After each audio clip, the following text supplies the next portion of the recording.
Okie dokie. A podcast for those addicted to the study of Scripture.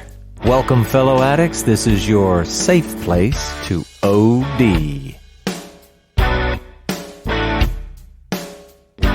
Samuel! Here I am. What are we going to talk about today? Today we are continuing to work our way through the Gospels. This is Gospels Part 50. Paul, can you believe that we have been doing the Gospels for almost a year now? I can't. It seems like we just got started. I know. The time and the Scriptures have flown by. Yeah. But last week, lots of crazy things happened in story of the Gospels with Jesus. Jesus sent the legion of demons into a quote-unquote legion of pigs. Yeah. Fell off the cliff. Very shocking. We tried to put our minds and our lives into that picture of seeing a sight as dramatic as that is happening. And then Jesus sent that Gentile man that had been possessed back into his pagan hometown to sort of tell his story, his testimony, even though that the man wanted to go with Jesus and his disciples with what was going on in the Holy Land and, you know, the Galilee, Israel, Jerusalem, all that.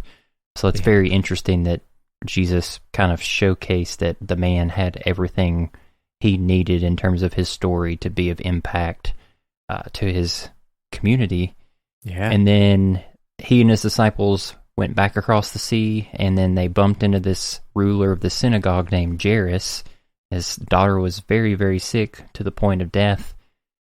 He wanted Jesus to come and heal her, and so he agreed, and in the midst of that, a woman with a severe long-term discharge of blood, like amongst all cultural and ritual uncleanliness and taboo, she risked being out in the midst of the crowds to try to see this Jesus, and even to just touch his tzitzit, the fringes of his prayer shawl, in order to be healed. And she did that, and she was instantly healed. And then we left off on a cliffhanger. Yeah, we did kind of interrupt her story, but in looking back, it's not so bad because at least she got healed before we quit the episode. So that was a good thing. But now we got to see what happened. So let's move to Mark chapter 5, verses 30 to 34, and Luke chapter 8, verses 45 to 48. And I'm actually going to read from Luke, but I'm still going to come back and sneak a little bit out of Mark. So let's read there. Luke 8:45. And Jesus said, "Who was it that touched me?" When all denied it, Peter said, "Master, the crowds surround you and are pressing in on you." But Jesus said, "Someone touched me, for I perceive that power has gone out from me." And when the woman saw that she was not hidden, she came trembling, and falling down before him, declared in the presence of all the people why she had touched him, and how she had been immediately healed. Now, I want to add this other part, though, from Mark before I start talking about this. So in Mark, I'm just going to read verses 31 and 32 because it's a slightly different way of seeing it. And his disciples said to him, "You see the crowd pressing around you, and yet you say, 'Who touched me?'" And he looked around to see who had done it. Okay, so here's Jesus, right? He's walking along. He's supposed to be headed to Jairus' house to heal the girl. There's this crowd. It's pressing in all around him. And he stops all of a sudden. And he's, "Who touched my garment?" Right? Now, you got to admit, we get the context, and I read extra stuff so you could see it. I mean, it sounds like a little bit of a silly question, right, Samuel? Yeah, I mean, people play the God card like, well, isn't he God? Shouldn't he already know? Yeah, good point. And we're going to touch on that a little bit more. Now, one thing, though, if we were looking at the Greek and we actually had any clue of what we were talking about, we might see that in the Greek, the text actually seems to suggest more of an intentional touch. So there's a little bit of a distinguishing there, right? It's not just somebody bumped into me. It's, no, somebody reached out and touched me on purpose. Kind of interesting. But still, you're in the middle of a pressing crowd, and I mean, does that really change anything? You want to know who intentionally touched you. And then, if we could be serious for a moment, out of everybody there, Samuel, who is most likely to know who touched Jesus? I mean, same guy that we've seen be able to perceive other people's thoughts without them actually audibly saying them, Jesus. Yeah, the one guy who ought to know is the guy asking the question, right? But that's really important to see. You just said it. People want to play the God card. Well, he was God, so of course he knew. Okay, but look at this. Jesus doesn't know who touched him. He doesn't know. And so, I mean, we could say, if we were playing off a movie, Jesus seems to have underestimated the sneakiness of this woman. But he's looking around. Our very human Jesus doesn't know everything all the time. Now, are we diminishing his divinity, Samuel? Nope. Are we saying that he's not God? Nope. No, but he's walking around as a very human person. And it's important that that is the image in our head.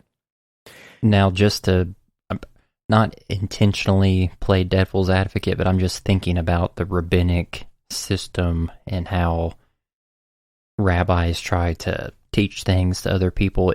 Could there be a potential that this is like a rabbinic tool? Like he was giving the woman an opportunity to come forward if there was some understanding within his conscious that that he knew it was her. Yeah, well, sure. Yeah, I mean, all we have is a text, and so, right? I mean, part of what we should be doing is examining possibilities like that.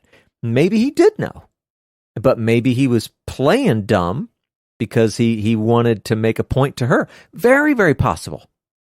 But I don't know. Who knows? And then, Samuel, think about this. And you mentioned a little bit in your intro. So, did this make Jesus unclean? Now, I mentioned before, you know what? There are a lot of people that argue about this, and, you know, they're smart people, and they've got good reasoning, whatever. We're going to go with, you know what? It's actually pretty likely that this woman, having touched him, certainly, you know, the fringes, whatever, it's likely that it made him unclean. But, Samuel, has Jesus appeared very concerned about that before? No, he touched the guy with, was it leprosy? Yeah, well, yeah, and the dead guy, and well, no, I think that didn't he just touch the funeral bier at that point? I don't know. Yeah, whatever. But yeah, he's done it. He doesn't seem to care, and I'm sure he's not concerned now because what is he concerned about more than his own personal ritual purity? I'm thinking about that Micah verse. I desire mercy and not sacrifice.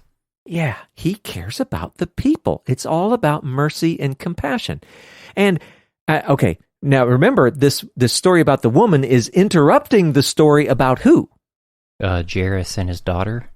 Yeah, and Matthew said she's already dead. The others, you know, we're going to find out by the time he gets there, she's going to be dead. So, I mean, he's not worried about ritual impurity with that either. So, in some sense, who cares about the question? But in just, you know, it's just examining it. What's really going on here? Seeing who's involved in what and whatever. It's good. So anyway, the thing that sets Jesus off, the thing that's important is that Jesus somehow knows that power has gone out from him. But Samuel, I want you to think about this too, because it's very interesting. Here's Jesus. He's walking around with all of this power. And I'm we're presuming that this is all coming from the Holy Spirit. But if he's walking down the road and somebody touches him and power goes out and he's like, hey, what was that? What just happened?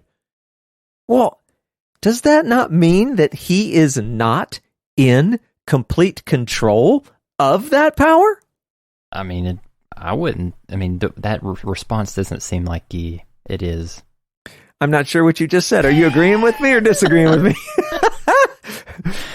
I was saying that his reaction, that the power left from him, does not seem like he is in full control of it. Yeah, exactly. Sorry, I don't know why I didn't get that. It's good. I mean, it's at least a possibility. It doesn't seem like he is. So then the question, well, who is? Who is in control of the power that he's walking around with that mysteriously went out of him? Is it God? Is it the Holy Spirit? Is it the woman and her great faith? Or let's put it all together. Is it God through the Spirit in response to her faith? I don't know, but what an amazing picture. Again, we're not diminishing his divinity. This is a very human Jesus. We try to make him out to be God in a flesh suit, and it's a bad picture to have in your head. It's a bad picture. So power's gone out of him, and seemingly without his, whatever you want to call it, control, permission, something. But it all happens. And here's this woman, on one hand, good for her. She's all healed now. This is great. But on the other hand, poor woman, because now, as Luke says it, she now knows that she's not hidden. Here's this Jesus turning around. Who touched me? What was that? And he's looking, right, doing all this stuff.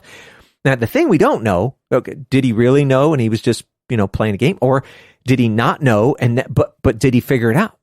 Did Jesus figure it out and know that it was her? The text says, who was it that said that? It was in Luke. All denied it. So, was she denying it? Was that hyperbole that it was all? Right? I don't know. But maybe she's in a crowd, and would you bet that there were people that knew who she was? The numbers, right? Yeah. Surely she's going to get found out. Whatever it is, however it worked out, somehow she knew that she was going to have to fess up. So she comes in fear and trembling, and she falls down before him. Now there's, I guess even here, there's many possible reasons for this kind of approach. Just the simple fact that healing power, buddy, that's fearsome and awesome. That's a thing. Well, she may actually know that she would have made him unclean. And maybe she doesn't know. Is he going to be upset or not? We just talked about it saying, well, of course he's not. He's done it before. She may not know that. She certainly hadn't asked for any kind of permission. Maybe she'd heard enough about him and she was convinced that he was Messiah, which we know to be the king of the kingdom. Well, what other way is there to approach a king? Fear, trembling, falling down, right? So we don't know, but she was showing proper or due respect and awe, which is kind of neat. But she shows courage. She probably was pretty afraid. But she shows courage. She tells everyone within earshot the whole story of the past 12 years, all that she's gone through, presumably, how she has now been healed just by touching the fringe of his garment. That's awesome. You got to love it when people, they stand up and they're bold. They show courage. But look at what Jesus said. I don't know if you caught this while we were reading it, Samuel. This is in Luke verse 48. He says, and he said to her, daughter, your faith has made you well. Go in peace. Well, hold on a second. Is it Jesus' daughter? No. Of course, no. Right? It's not. So, whose daughter is she? I believe what the text is implying, I believe that what Jesus is communicating is that she is a daughter of God. right? The people of Israel were supposed to be the sons and daughters of God. But of course, if you're walking in rebellion or anything else, you're not. But he said to her, "Daughter, your faith has made you well." He's calling her a daughter of God. He's encouraging her with that title, with that name. I mean, that's like a mic drop moment, right? It was awesome. But now we need to start making a couple connections. This will be one. Remember what Jesus is doing. The outer story is that Jesus is on his way to heal Jairus' Daughter. And in the middle of this story, we get interrupted by a story where this woman gets healed and Jesus calls her Daughter as well. Daughter. This is going to be important. And so just little side notes here, or maybe just things to mention while we're along the way. It's another instance of healing being associated with faith. That's important. But as we've noticed along the way, this isn't a formula. Faith isn't always involved. Faith, it's not like somehow it's guaranteeing a result or something like that. But we do see that it is a common part. And the takeaway that we've been sticking with is that, you know what, it's showing us it is something that we should aspire to, something that we should seek to have. We need to live and walk by faith, having faith. So that's a thing. But this kind of stands as the end of this whole interruption, if you want to call it that. And we're going to return to the story of Jairus' daughter and maybe see, another connection or two. Is this the first time that we see Jesus calling a woman daughter? Is this like a principal first mention? Well, you've caught me by surprise, and so I can't be certain, but kind of feeling like it is. Yeah, I don't recall any previous times, so that's even more powerful that this is the first time that he uses that phrase in an interaction with a local. Yeah. A number of times he's called, he's just said woman, right? Or something like that. So yeah, this could very well be. So yeah, that's interesting too. Whew. I think I feel for that woman. That I don't know. Something there was a sweetness in that story. I like it a lot. And as powerful as it is, this is it with her story, right? Like, right. Is no more. Nope. In and out. Done. Wow. Yeah. But notice how Matthew. Now, okay, so here's the thing. We're going to kind of set this up a little bit. It may have actually all occurred exactly this way. And Matthew's just telling it the way it was.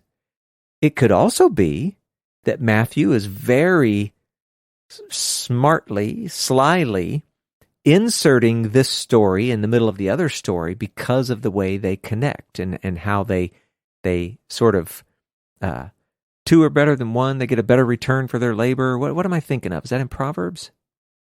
Point is, these two stories working together is going to actually tell a better story than either one would have on their own. Oh, were you thinking of in tandem? Yeah, they're working in tandem. Yeah, I like it. Well, let's see how it's working. Let's keep going. So Matthew chapter 9, verses 23 to 25, Mark chapter 5, verses 35 to 40, and Luke chapter 8, verses 49 to 53. You know what? We're going to go back to reading Mark. Here we go. While he was still speaking, there came from the ruler's house some who said, "Your daughter is dead. Why trouble the teacher any further?" But overhearing what they said, Jesus said to the ruler of the synagogue, "Do not fear, only believe." And he allowed no one to follow him except Peter and James and John, the brother of James.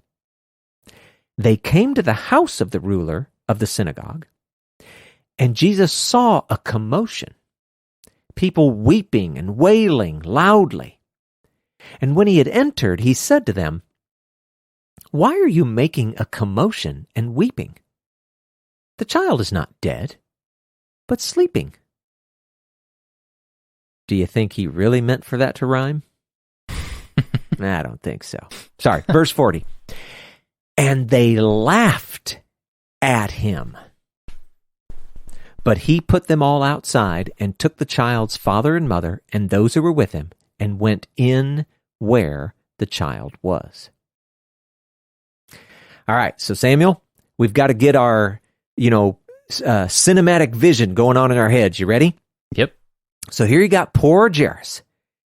Number one, he was watching and listening during this whole, woman with an issue of blood thing that was going on. And I mean, to be fair, like the wonder, the beauty of the moment, well, I'm sure it wasn't completely lost on him.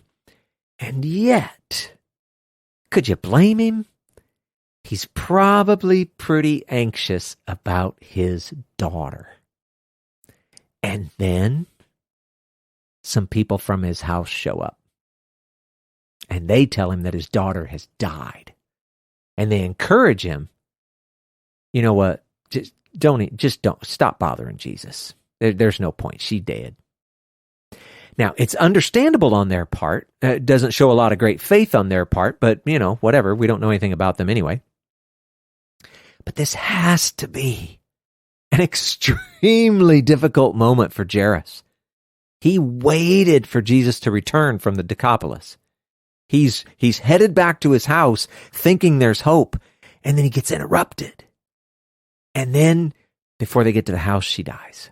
Whoa. And there's no telling what type of emotions he might be having, and he might be experiencing anger towards the woman with the blood issues. Like, if it wasn't for her, like, Jesus would have gotten to my daughter in time, or like he would have felt exasperated, like, I just missed it. I saw the power happen, but I was too late. Yeah, it's hard to imagine what could possibly be going through this guy's head. Okay, but Jesus overhears. Interesting thing about that word. I mean, it wouldn't sound very good in the sentence, maybe, but the word underneath, it actually has more of a connotation that's like ignore. So it's not, we can say Jesus overhears, but you could also say Jesus just ignores them. And he offers some very simple counter advice, if you want to think of it that way. Hey, don't fear. Only believe. And this isn't, the I believe in Santa Claus kind of thing. It's a real expectant kind of trust. It's a standing firm in what you think is the reality here. What God is capable of doing, why this Messiah character is here. And now let's think about this. Right at this moment, Jairus gets the visitors, hey, your daughter's dead. Jesus says, look, don't fear, you just need to believe. This is exactly what Jairus has witnessed in this whole little scene with the woman with an issue of blood. It all played out right before his eyes in living color. He needed a faith like hers, a belief like hers. He needed courage like hers. And so you begin to see that this was more than just some interruption. That this is all playing along together, right? Mm-hmm. It's working together. It's really kind of cool. And it's you bring up that Greek word about it, overhearing, but then you said ignoring. Yeah. Whenever I've read this passage in the past, I almost have this picture of Jesus responding to those who came up to the ruler's house and said, your daughter is dead, but with that Greek underlying word of ignoring. It's almost like Jesus is kind of putting his arm around Jairus' shoulder and don't listen to them. Exactly. Don't listen to what they're saying. What I need you to do right now is to trust that this is going to work out. Yeah. Be steadfast. Be faithful. Be loyal. Keep your expectant trust on the one that you know is capable, right? Yeah, that's exactly right, Sam. It's so good. All right. So now the accounts between the Gospels are a little bit different, but at some point, Jesus stops the crowd and he only allows Peter, James, and John to go with him. Now, the way Mark has it, it's like from this point forward. So they're still on the way and Jesus stops the crowd. But Luke says it's only when they got to Jairus' house that he stopped the crowd from coming inside with him, right? Either way, what we see is that Jesus wants the moment to be a little more private. And boy, I bet you that Jairus did too. But then Jesus sees this commotion. They got people weeping and wailing loudly. Now, I don't know what image is in your head, Samuel. I only know my own. But I'm guessing that most of us, we probably are thinking, well, these were all close family or friends or something, but these are people who are deeply affected by this tragedy, the daughter that has died. And I'm sure that there is some of that. But given the time and given the place, it's likely that there were people that were actually hired to be there. Their job was to facilitate the mourning process. They were, I guess you could call them, professional mourners. And it's kind of a tradition. It was a thing. Now, I know it sounds weird to me. I bet it sounds weird to all of us, but it's a part of the culture. And if you think about it, isn't it better that you'd have even some weirdness like this as opposed to people just bottling everything up inside and not really letting the grieving and the mourning follow a good and natural course? Because that'll mess you up. And that is a picture of current day society. Like we don't know how to grieve properly. Right. And then you even see it all through the Old Testament scriptures that, when one of the patriarchs or the forefathers died, you get this like numerical description of how long the grieving proceedings lasted. And like initially you may think that it's exaggerated, but I think that there's some truth to that, to giving yourself space rather than trying to ignore it or push it away. Yeah, there's something important and special about being able to get that stuff out. And yeah, I agree with you. I think we don't know how to do that anymore. We mess it up. So then Jesus says this weird thing. And okay, so what he says is the child is not dead, but sleeping. Now, number one, let's just get this clear. It's not as if these people were so backwards that they couldn't rightly discern between alive and dead. They knew she was dead. They weren't wrong. But Jesus, I don't know, I guess we could say he saw it differently. Or we could say that, he's just using words that will kind of dampen the stories that are going to be told about this event, at least a bit. And to be fair, in case you're thinking, well, that would make Jesus a liar. Well, it was a super common idiom for death to say that someone was sleeping or that someone had slept with their fathers. Well, that sounds weird too. Anyway, you get the idea. They were sleeping. And so he's making allusions to the end of the story, right? The resurrection. And by that I mean the end of this story and the end of like the whole big story. But these resurrections, like the one that we're going to see here with this girl, I'm giving away the end, but whatever. They're more like resuscitations. And what I mean by that is, okay, so Jesus might resurrect a dead person, but that person is eventually going to die again as part of the natural course. And so in the Gospels, everybody that we see him raise from the dead, they're going to die again. And I'm trying to distinguish that between, the resurrection. It's better in that it's permanent, it's eternal, at least for those who are resurrected unto life. So anyway, he says this. He goes, hey, the child's not dead, just sleeping. And they laughed at him. Catch that. They didn't just laugh. They laughed at him. What are we, 7? Right? Doesn't that remind you of being in a schoolyard? Yeah. People laughing. They were laughing at him. And then you even got to wonder, were these the only people in the Galilee that didn't know who this Jesus guy was? Were they so unaware of who he was that they thought it was okay to laugh at him? He'd already done some amazing things, including raising someone from the dead. And so, we might be looking at this and thinking, man, that behavior. I mean, if Jesus was human like us, I bet that felt a little rough. Yeah. I bet he wasn't immune to that. Yeah. But then also, Jairus and his wife. I remember all the stuff that Jairus is going through, and Jesus is saying, "No, man, just believe, brother, hang in there."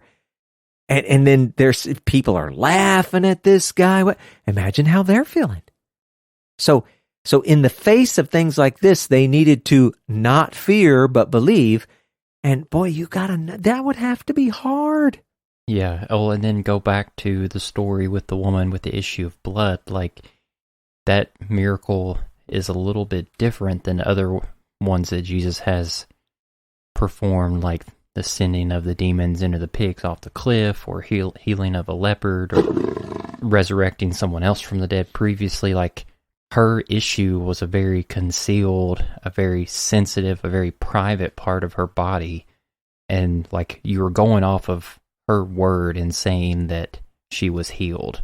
And then you get to this point in the story, and Jairus and his wife are seeing these people laugh at Jesus. Like, in my mind, the natural human reaction to seeing that is doubt starts to creep in. Like, right.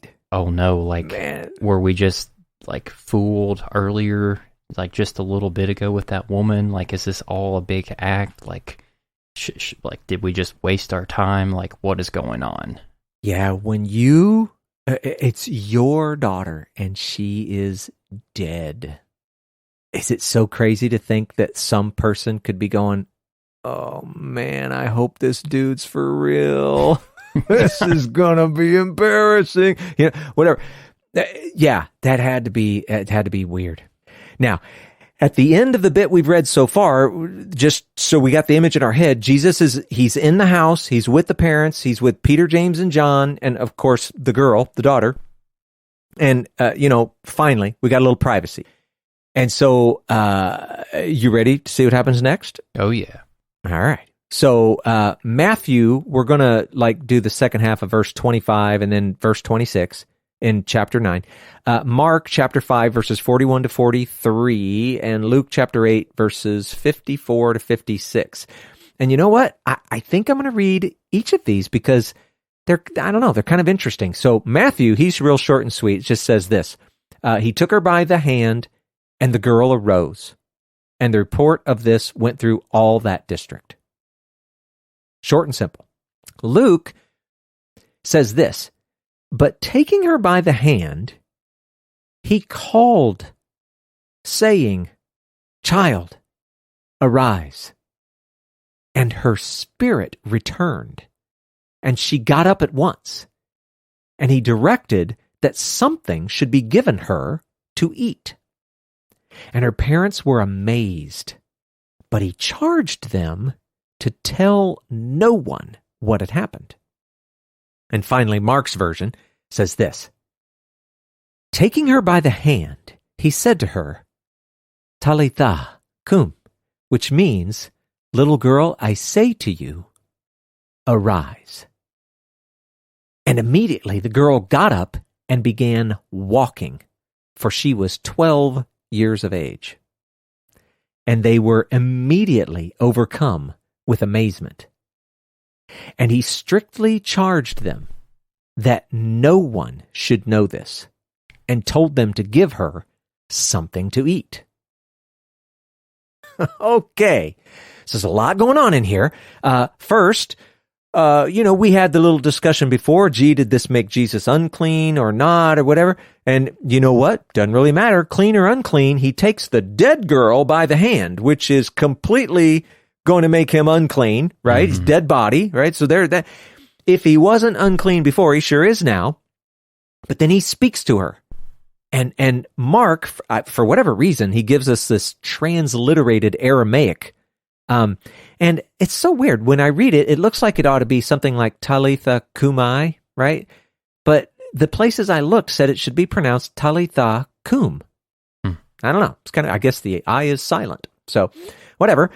But we saw it means girl, get up, basically. And then Luke says that her spirit returned.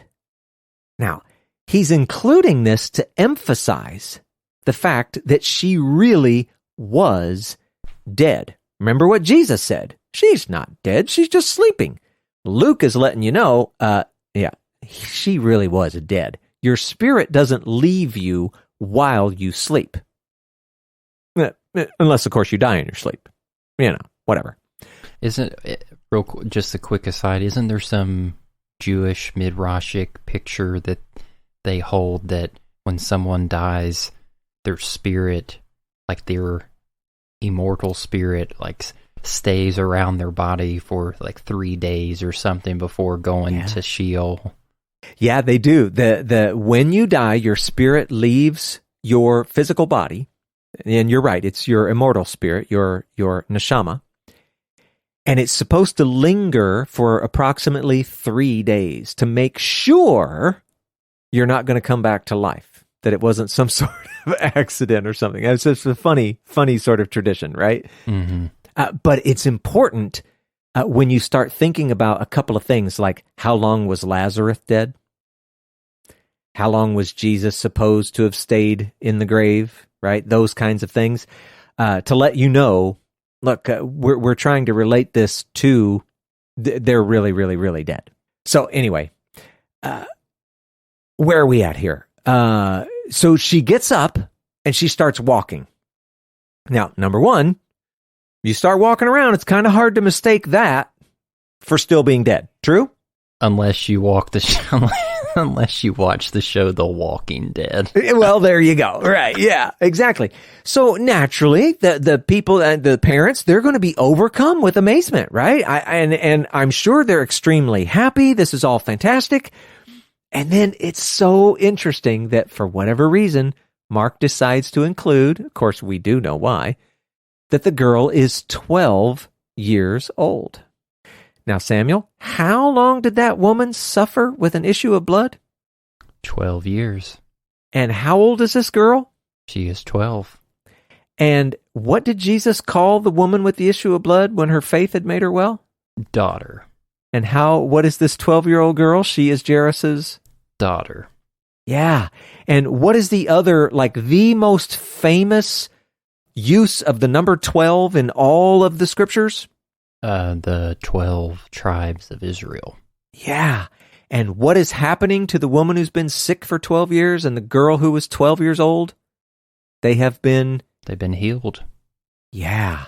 And so, included in this is this subtle idea of the 12 tribes of Israel also receiving their healing through Messiah. So I just love all these little connections here. I just think it's the coolest thing. Mm-hmm. It's good. Now, again, surprise, surprise, he charges them, no one should know about this. So here we are back in the Galilee, and now we're back to telling everybody to keep things quiet. Remember back in the Decapolis, what did he tell the guy? Go tell everybody. Tell everybody. But now back here, he's got to keep things quiet.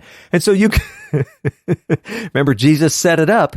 Oh, she's not dead. She's just sleeping. And so now they're going to tell the story. Hey, I heard your daughter was raised from the dead. Oh, that? Oh, turns out she was just sleeping, right?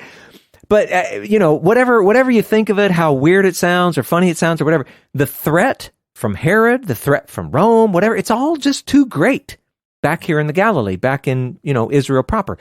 Jesus had much more to do, and he didn't want things getting out of hand too quickly.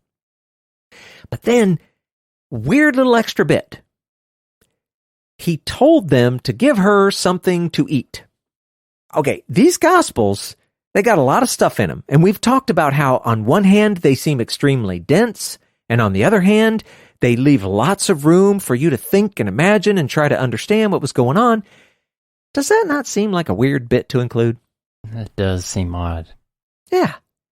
So, this whole thing about, she got up and started walking immediately, the thing where give her something to eat, she needs to eat. Okay, it's likely that we're trying to do a couple of things here.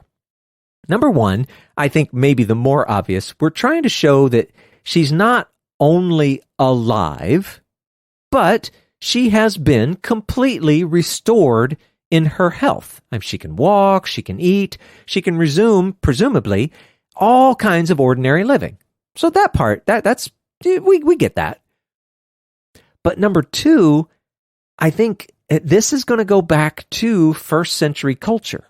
And here we are building up the Jews in Israel and how awesome they can be in certain ways. And in other ways, they're going to seem, it's a little weird to us. It's as if they're trying to avoid any chance for trickery. They're trying to show that this girl was actually alive and human. She wasn't a spirit. She wasn't a ghost or something like that, right? Now, again, I know that doesn't sound like we need to know something like that, but I think in this time and in this place with these people, this was actually a comforting thing. And you gotta know this appears other places. So if you were in Luke chapter 24, verses 30 and 32, you're going to find Jesus eating bread. And if you read it looks like maybe it's kind of for the same purpose. Luke chapter 24, verses 36 to 43, Jesus is eating some fish. Kind of appears to be for a similar kind of purpose. Jesus, he ends up cooking and eating bread and fish for breakfast in John chapter 21, verses 1 to 14. So there's something to this about, hey, in case you're wondering if I'm really still a normal living kind of human thing, well, here, I'm going to eat for you. That ought to put all those fears to rest. And so that's what we see going on here.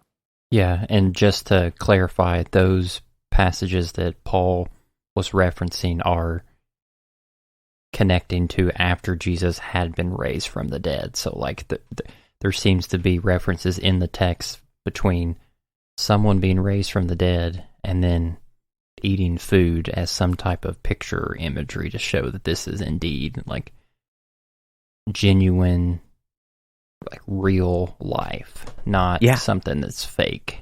Yeah. Yeah. Or outside of what we consider normal or any of that. Yeah. Yeah. It's just weird to us because we're, 2021, whatever. But to them, this was a real thing. It's kind of neat.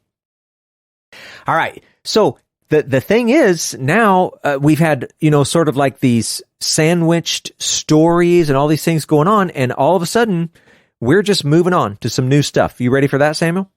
Oh, yeah. Matthew chapter 9, verses 27 to 31 says this. And as Jesus passed on from there, 2 blind men followed him, crying aloud, "Have mercy on us, Son of David." And when he entered the house, the blind men came to him, and Jesus said to them, "Do you believe that I am able to do this?" And they said to him, "Yes, Lord." Then he touched their eyes, saying, "According to your faith be it done to you." And their eyes were opened. And Jesus sternly warned them, "See that no one knows about it." But they went away and spread his fame through all that district. So, people are funny.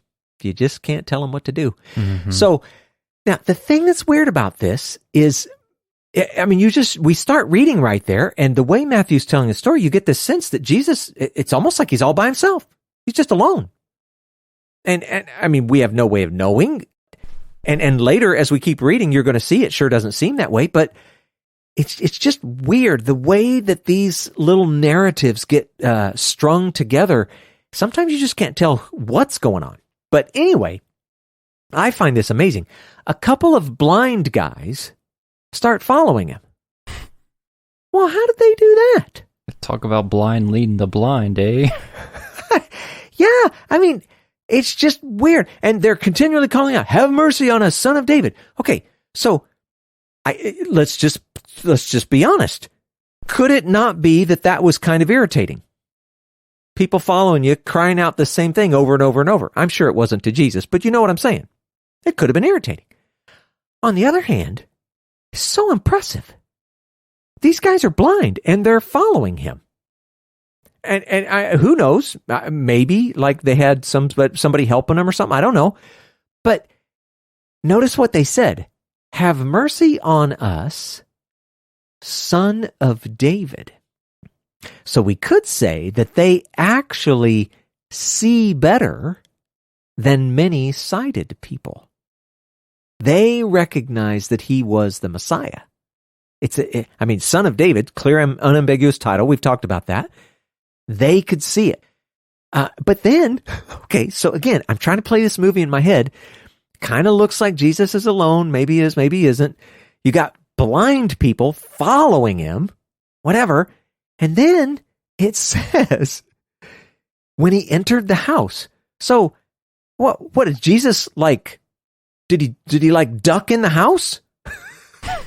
I mean, what is it? Are you leaving clues for the blind people? I don't know. It sounds mean, right? Playing hard to get. Yeah.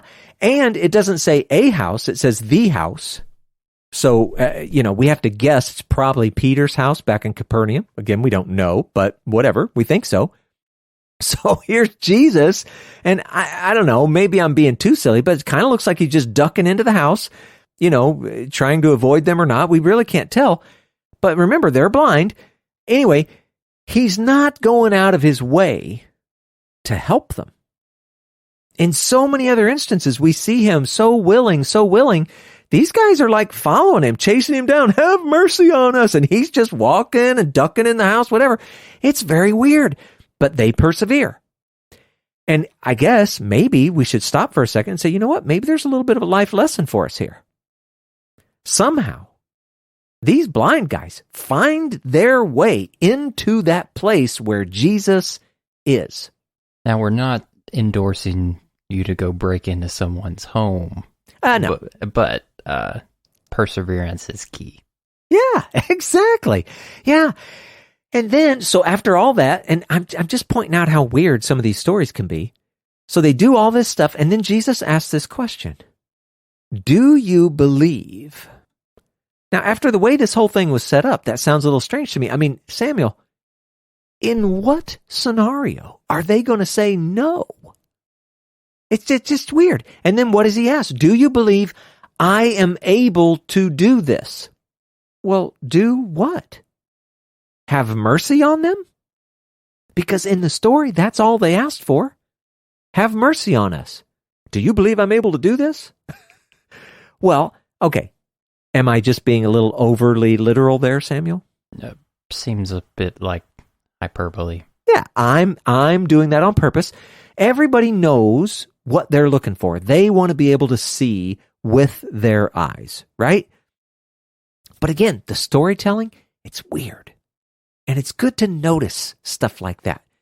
It may help you see more and more things the further you get along in your reading and your study. But then he says, according to your faith, let it be done to you. Well, they must have had some pretty good faith because their eyes were opened.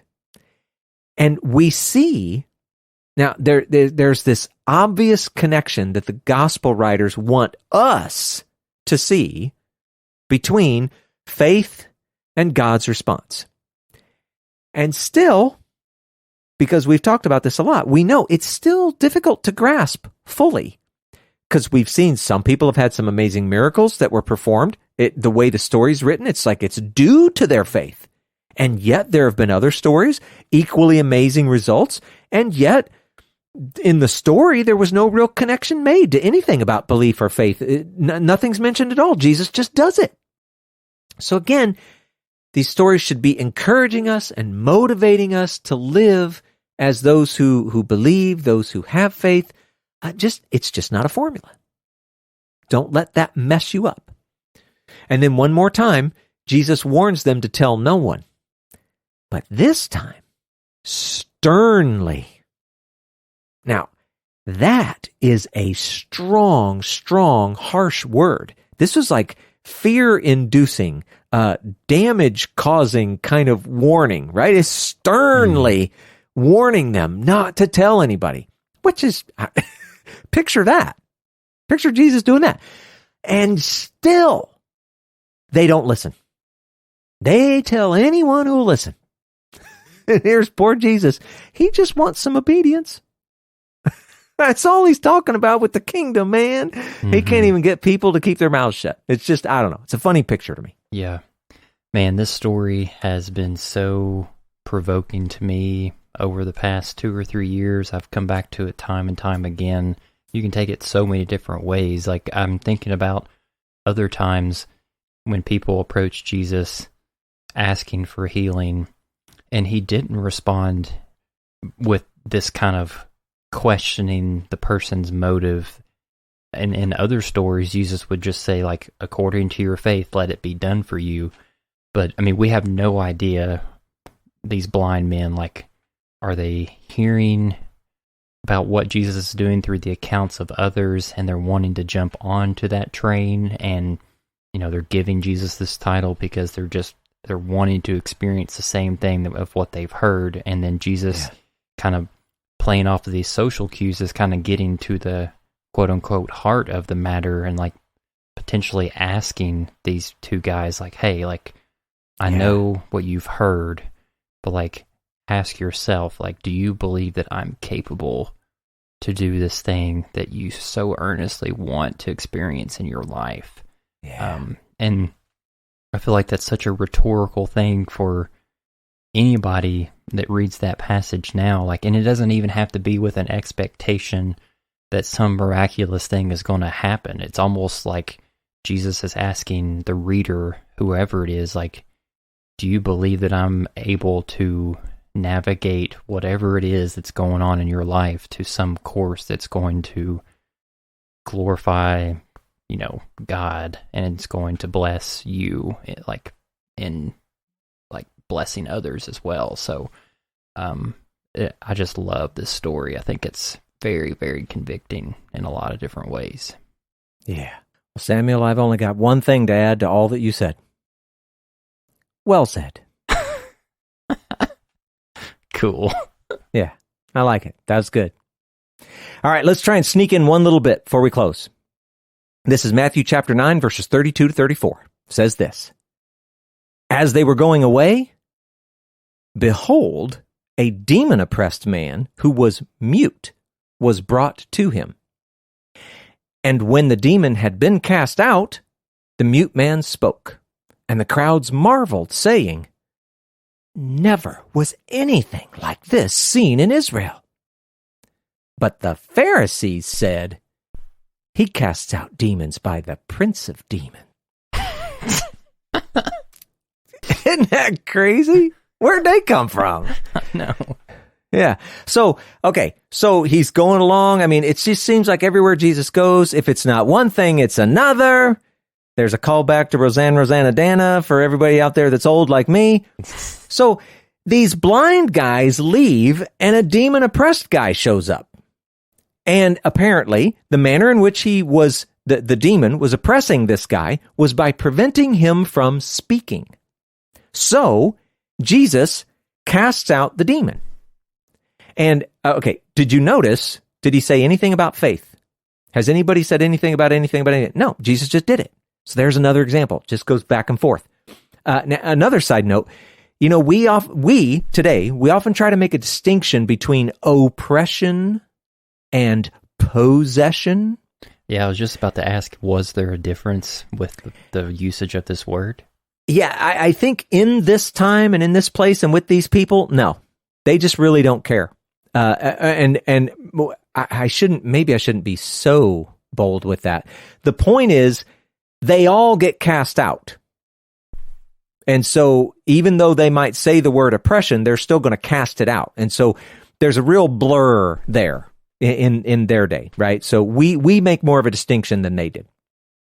But anyway, the demon's gone, the man can now speak. And so the crowds marveled. Well, wait a second.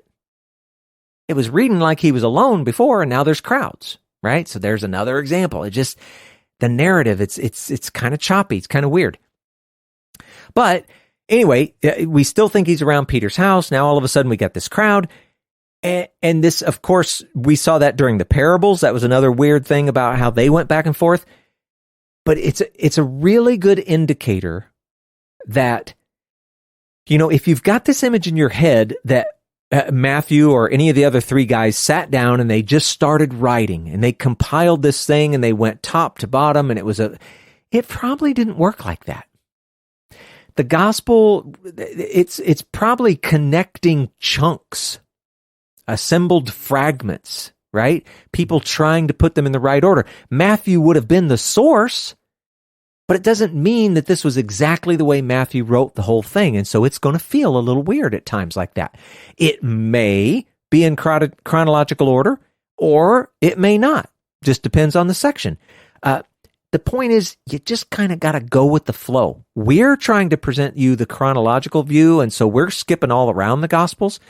But it's also beneficial to go and read the Gospels front to back, because sometimes the stories are told out of sequence on purpose because the stories actually enhance one another. They don't care about this chronological sequence. So anyway, that's another thing. And then there's this phrase, never was anything like this seen in Israel. Now, what's weird about that is because, again, we've been trying to go in chronological order, and so that there's nothing even close to correct about that. We've seen demons cast out. I mean, we did the thousands, legion. We've seen dead people raised, all of this.